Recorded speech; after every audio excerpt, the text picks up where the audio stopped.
So let's do a quick harvest training. And the reason I want to do this is very important. I let me share a story with you. So one time when I was an early gardener, I was growing a specific kind of zucchini. Yep, back in the day when I actually grew zucchini, because if you know me, you know I no longer grow zucchini. But anyway, so back in that day, I was growing zucchini, and in a particular year, these zucchinis grew in, and I knew that the type of zucchini that those were, they should get bigger. And so I was like, nope, I'm not going to harvest those. I'm gonna let them sit. They look ready, they seem ready, but I'm not going to pick them quite yet. And then I waited a week and they still weren't bigger. And I thought, well, normally they're bigger and I would prefer to have a bigger harvest. And I had a CSA at the time. So it's like I would prefer to have the bigger harvest. So I'm going to wait. And I waited another week. They didn't get any bigger.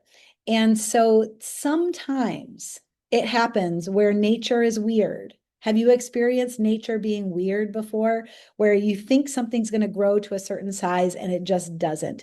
And it's not that it's the end of the season, where sometimes at the end of the season it doesn't get bigger. It's just something about that plant, something about that situation, something about where it's growing, the amount of sun it's getting, the amount of temperature in those conditions of moisture, soil, and sun and minerals, that's the size that that thing is going to be, and then that's it. So I waited a good 3 or 4 weeks to harvest those zucchinis, and I ended up harvesting them because they weren't getting any bigger. And it wasn't until I harvested them that more zucchini grew in. And those particular zucchini, they were actually harder. They weren't soft. Like if you've ever eaten a really delicious zucchini, it's nice and moist. Like there's a texture to it, like it's a squishiness to it. These were hard. Like, when you take a squash and you let it, cure and it gets hard, then you have to stew it at that point. You can't eat it raw, you can't pickle it, you can't put it in a salad, you can't make spaghetti out of it if you have a spaghetti maker. It requires some stewing to soften it up. And so I tell you this story because we make assumptions all the time about the way things should be in our garden. And then we sometimes don't harvest because of that. And then we miss out on future harvest, or we miss out on texture or flavor because we wait too long. The other reason that you want to know when to harvest is if you've ever had a cucumber go past its prime, it is no longer delicious. It's kind of weird. And you can eat an overripe cucumber, but it's just not that satisfying. And so when you know when to harvest, when you know the right time to harvest, you get the maximum nutrient density, you get the maximum flavor, you get the maximum texture, and you get the maximum harvest because more can grow in if it's one of those things that is a cut and come again. And so that's why I want to do a little bit of a harvest training here. And I'm not going to go super deep. I'm just going to give you just a couple of big picture items that I think make all the difference in the world if you're a beginner. So the first thing that I also want to share is around greens. So when you look at your greens, so there's the herbs that are part of your green category. There is salad, spinach, things that you might be able to cut leaves and they might grow back. There is things like kale, collards, chard, where you're pulling leaves off, but the plant keeps growing vertically. And is there any other greens I want to talk about in this category? Those are the main ones. So in there is also all your mustard greens. Sometimes you have perennial greens like sorrel, but most of the time what I'm talking about here is cut and come again, and then kale, collard, and chard. So when you leave all of that food in your garden, and especially if you're a first-time gardener, and in the spring, as the garden is starting to take off and everything's starting to grow, this is the moment that all of the insects and all of the life, all of the everything discovers that you're growing food. And so they are going to come to the party. They're going to lay their eggs. Caterpillars are going to come and lay their eggs. Moths are going to come and lay caterpillar eggs. You're going to see insects and all kinds of things. So if you can manage a little bit of that growth in the early season where you're snipping some of those early leaves and eating them, you're kind of evening out that curve, so to speak, but also keeping the insect population down. Because let's say you have a chard plant and it grows and it gets, I don't know, 12 leaves. That is 12 times as much power of insects, if insects find it, than just that one leaf. And so keeping your plants nice and trimmed can keep the pest population to a minimum. And the other thing is that as leaves get bigger, they have a tendency sometimes to dry out. You'll notice weird things happen to them. And so one of the biggest mistakes that I see is in the early part of the season, when you have especially your kale and your collards, when they're tiny and you're chard, those first couple leaves are not going to grow to be giant. They're just not. So you want to harvest them when they're small. So most people will not harvest. So what I let people know, this is the first tip I want to share, is kale, collard, and chard. As it's growing in, what I do is I make sure that when they're baby, when they're like less than 8 inches tall, as long as they have 3 leaves, because they're smallish leaves, as long as they have 3 leaves, they're good to go. I would cut off any extras and eat them on a salad as a topping, as a microgreen on top of something else that you're eating. And that way, the plant just keeps growing, and those small early leaves, you get to enjoy them. And guess what? When you get early harvest, you end up enjoying your garden even more. So that's the first thing I would say is especially your chard. I don't leave more than 3 leaves on my chard ever. And even if it's a small, tiny inner leaf, I consider it a leaf. Now, the leaves are what is photosynthesizing. It's how the plant is growing. So you cannot take off all of its leaves because it'll take a long, long time for it to photosynthesize and grow back. But 3 leaves is really all those plants need. And they're just going to keep coming and coming and coming and coming.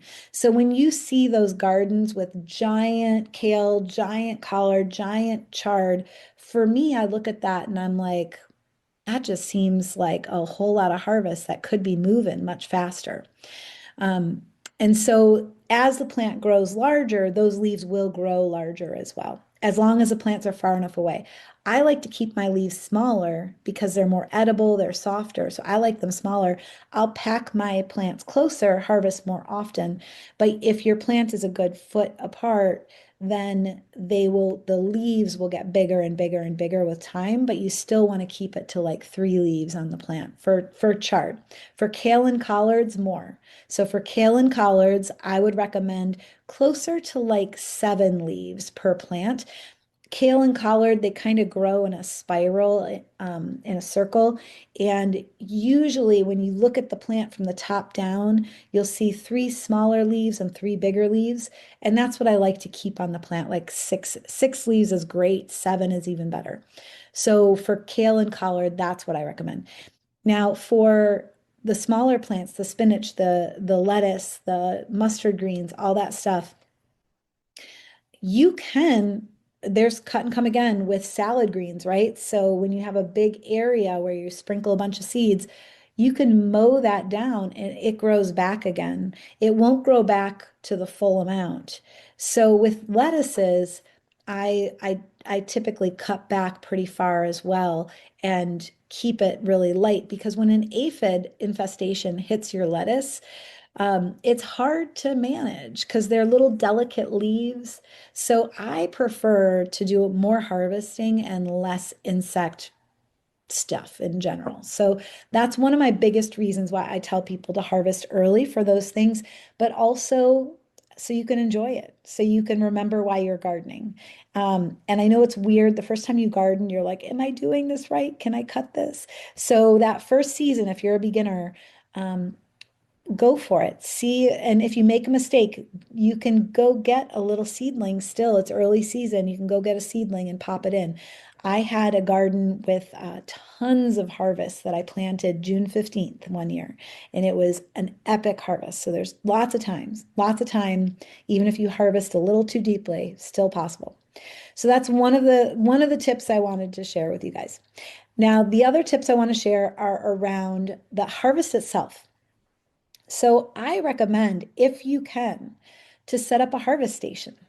So a harvest station is essentially the place, if you have, especially if you have a big garden. If you have a smaller garden, you might not need it. If you're just going out and snipping food, putting it right on your plate and eating it, maybe not necessary. But if you're growing a couple 100 feet of space and you're regularly harvesting, I recommend harvesting once a week.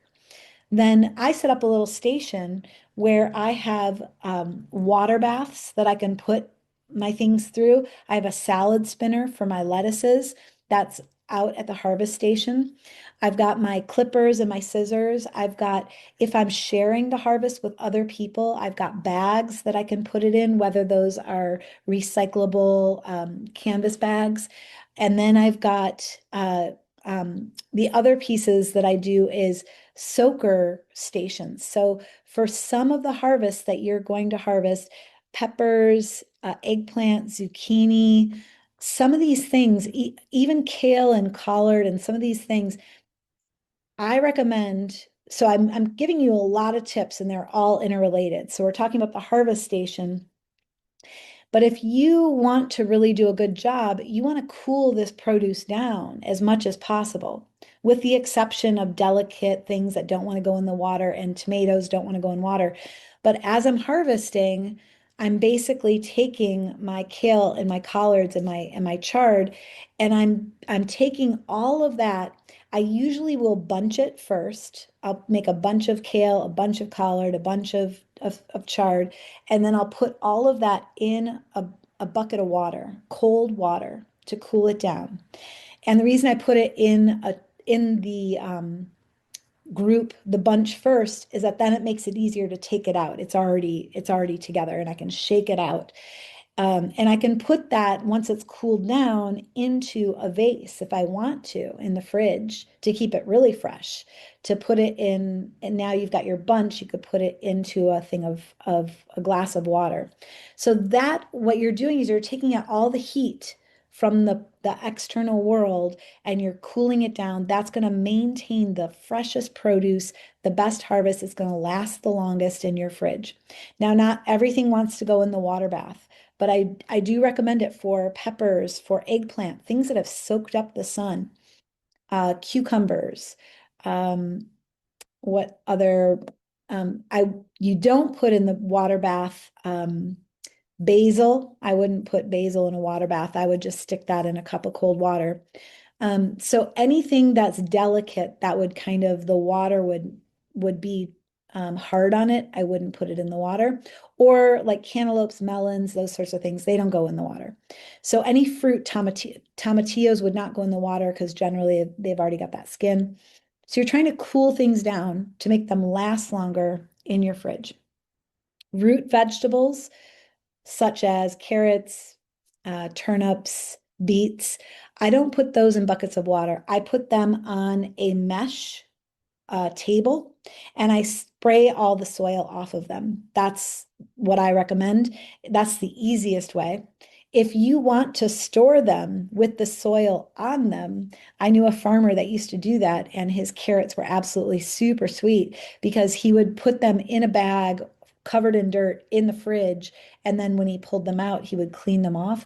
And he swore that the dirt was part of what made the carrots so good tasting. It tasted like you had a fresh pulled carrot when you would wash that dirt off. So you can do it that way as well. It won't hurt the carrot to do it that way. So that's root vegetables. So the other piece of this, if you have a harvest station, if you have a large space, it's a really good way to manage all of that. To When I chop a bunch of lettuce into a bin, let's say I have a 6 foot area that's all lettuce, that's, sown so that it's really thick And I cut that all down. Now I have this big giant tub of lettuce greens. I dump that in the water, the cold water, and then basically I soak it for a little while. And then I bring it into a salad spinner and I spin it. I spin it a good couple times, 3 times. And that is going to keep it fresh. And then it basically washes the soil off, but then it also keeps it cool. And then getting all that moisture off is a good thing. When I go to put things in the fridge, I want to make sure that they're as clean as they can be, except with the root. If you want to try the carrot bit, try it. But I want them to be as clean and cold as possible going in the fridge. The two things that I never put in the fridge, tomatoes, basil. Nuh-uh, nuh-uh, nuh-uh, nuh-uh. They're better on the countertop. So you never want to cool a tomato. It changes flavor. You want to keep it on the countertop unless it's starting to go like it's got dark spots in parts of the tomato and you've sliced off a part of the tomato that's gone bad. The part of the tomato that you sliced, you can put face down on a plate and you might want to eat it pretty quickly. But if you're not going to eat it within a couple days, that's when you put it in the fridge. So harvest table, very, very important to like manage all of these things. So you can do clippers, bags, buckets of water, a mesh table to rinse soil off of things, and a salad spinner. Those are all kind of my key harvest tools that I have available. And then twist ties or rubber bands. I like rubber bands better because I can reuse them easier to make bunches. If I'm have a ton of kale and a ton of collards, let's say I'm harvesting, eight bunches of kale, chard, and whatever. I like the rubber bands because then in the fridge they're contained and I can also put them into a glass of water if I want to. So those are my standard harvest table tools. And then the third thing I wanted to share was super simple. Those other things was much more complicated. But let's talk about when do you harvest? So when the best time to harvest is the coolest part of the day, morning, best time to harvest because everything is already at the coolest temperature it is. When it starts to get into the hotter part of the day, now you've got to cool those things down farther to get them in the fridge. If you're picking tomatoes and you're going to make salsa, by all means, cook them or pick them in the afternoon when it's warm and juicy and they have that sun flavor. But if you're picking anything that needs to be cooled down, I would recommend morning. It has been shown through scientific studies, carrot, and also through experience of most gardeners and farmers, turnips, radishes, carrots, beets, they are all sweeter when picked in the morning. So, and arugula and some of those mustard greens, the earlier, the colder in the day, the colder the outdoor temperatures, the sweeter those things are going to be. So, very recommended to do that in the coolest part of the day in the morning. All right, so let me feel into if there's anything else that I think that's all I want to cover for right now. There's more, but those are some of the big ones that just set you up for some success. And for me, what I did whenever I have a garden is I pick a day of the week.